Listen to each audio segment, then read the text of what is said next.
Assalamualaikum warahmatullahi wabarakatuh. Perkenalkan, nama saya Cindy Natalia, NIM 2019 143370, kelas 4J, Prodi Pendidikan Guru Sekolah Dasar.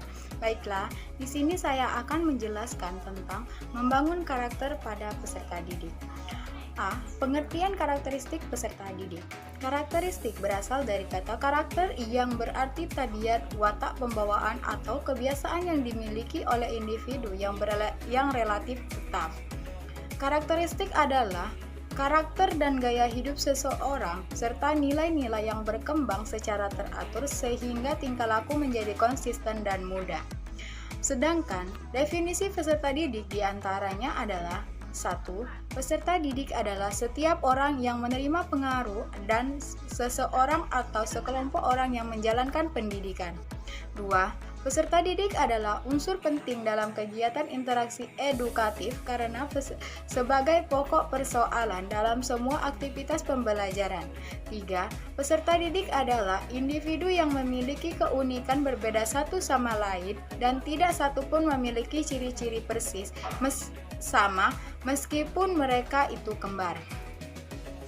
Beberapa karakteristik anak didik yang perlu dipahami oleh pendidik terutama dalam rangka melaksanakan praktik pendidikan. Karakteristik tersebut antara lain: 1. Anak didik adalah subjek. 2. Anak didik sedang berkembang. 3. Anak didik hidup dalam dunia tertentu. 4.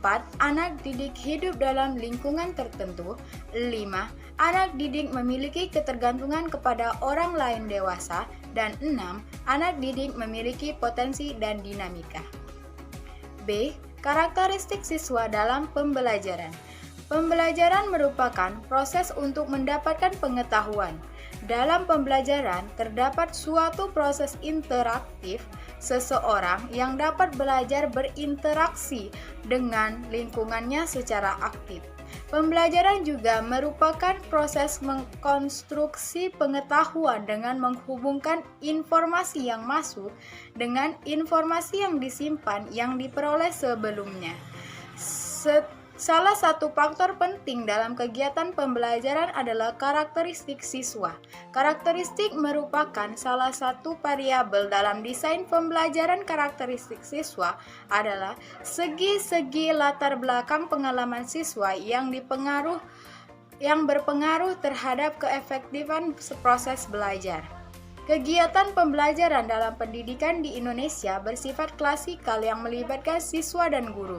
Belajar yang bersifat klasikal tentu membutuhkan proses persiapan dan perencanaan pada desain pembelajaran agar tujuan pembelajaran dapat tercapai. Assalamualaikum warahmatullahi wabarakatuh. Nama saya Nabila Abron, NIM 2019 143395. Di sini saya akan melanjutkan penjelasan dari Cindy Natalia. C. Membangun karakter siswa. Guru adalah orang tua kedua bagi para siswa setelah kedua orang tuanya di rumah. Guru mempunyai peranan besar dalam mentransfer ilmu dan memberi bekal ilmu kepada para siswanya. Guru tidak sekedar mendidik dan memberikan materi akademik saja di sekolah. Namun, lebih dari itu, guru diharapkan juga dapat menanamkan nilai-nilai positif pada siswa, karena guru merupakan role model bagi para siswanya. Ada beberapa hal sederhana dapat dilakukan para guru dalam membangun karakter siswa, yaitu: 1. Menjadi contoh bagi siswa. 2. Menjadi apresiator. 3. Mengajarkan nilai moral pada setiap pelajaran. 4. Bersikap jujur dan terbuka pada kesalahan. 5. Mengajarkan sopan santun. 6. Memberi kesempatan siswa belajar menjadi pemimpin. Dan 7. Berbagi pengalaman inspiratif. D.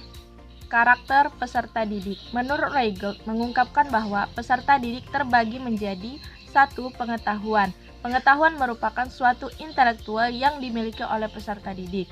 Pengetahuan inilah yang disebut dengan inteligensi siswa yang harus tetap dipertahankan untuk kemampuan peserta didik. Menurut Reigelt, peserta didik diidentifikasi menjadi 7 jenis yang termasuk dalam kemampuan awal peserta didik.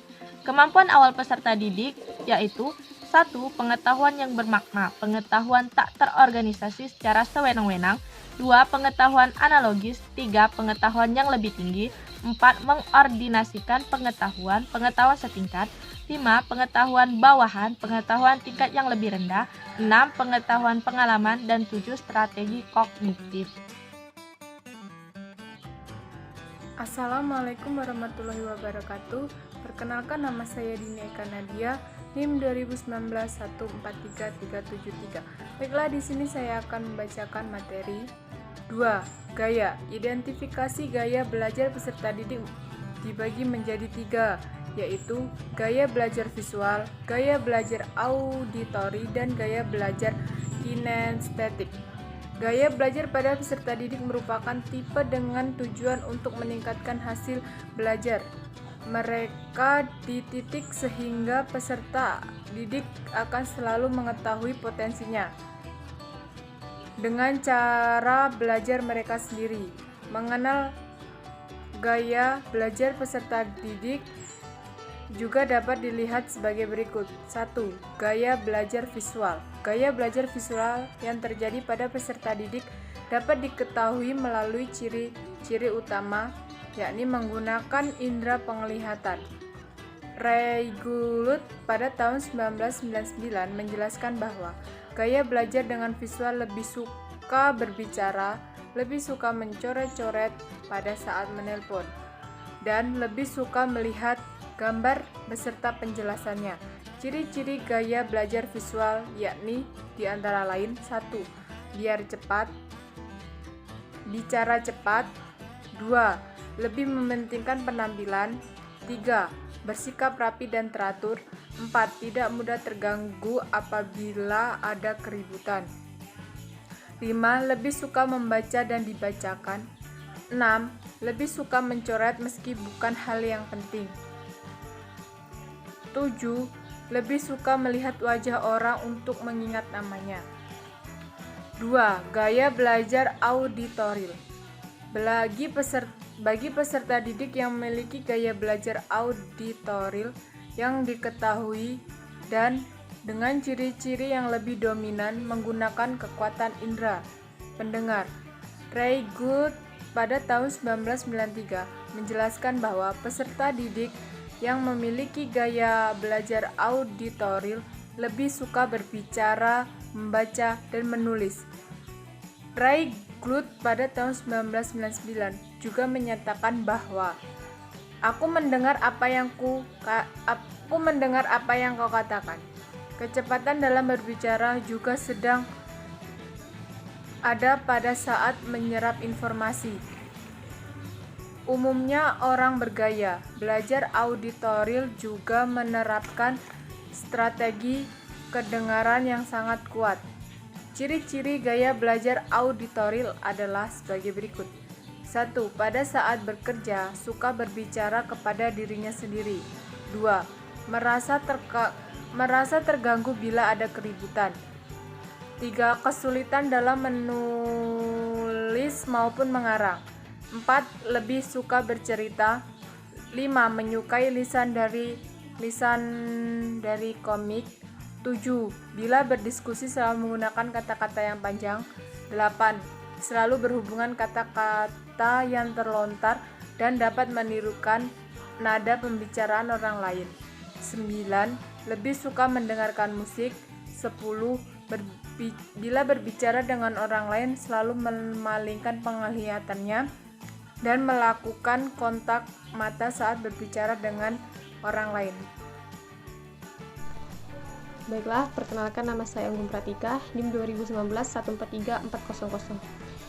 Di sini saya akan melanjutkan pembahasan dari Dini Eka Nadia, yaitu gaya belajar kinestetik.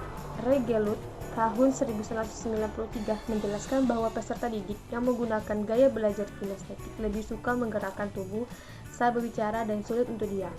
Pada umumnya, peserta didik yang menggunakan gaya belajar kinestetik memahami informasi yang menggunakan strategi fisik maupun berekspresi dengan fisik mereka.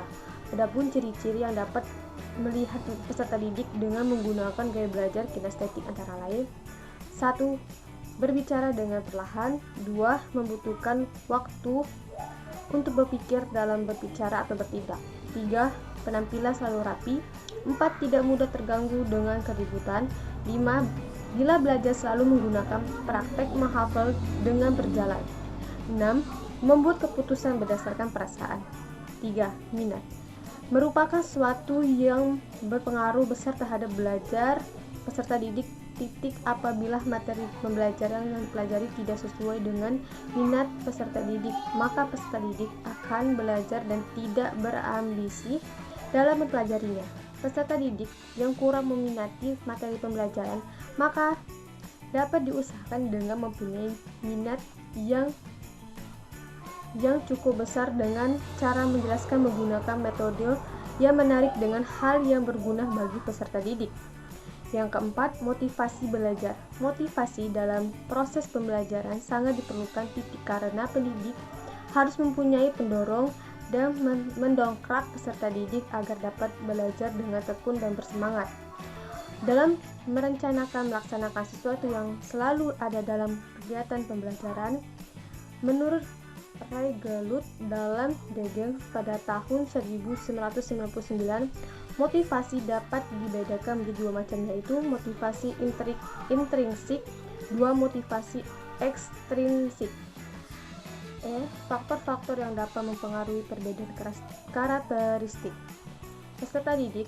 Sikap dapat terbentuk karena faktor subjektif seseorang, namun juga karena adanya interaksi sosial yang dilakukan oleh independen sebagai anggota kelompok.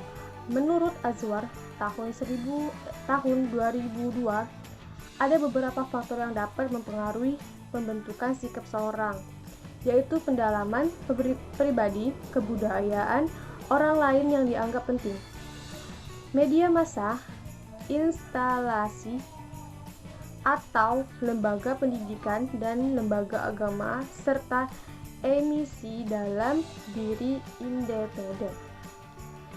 Yaitu perbedaan karakteristik peserta didik dipengaruhi dua faktor, yaitu faktor intern yang ada pada diri. A. Faktor jasmani, yaitu ada kesehatan atau cacat tubuh.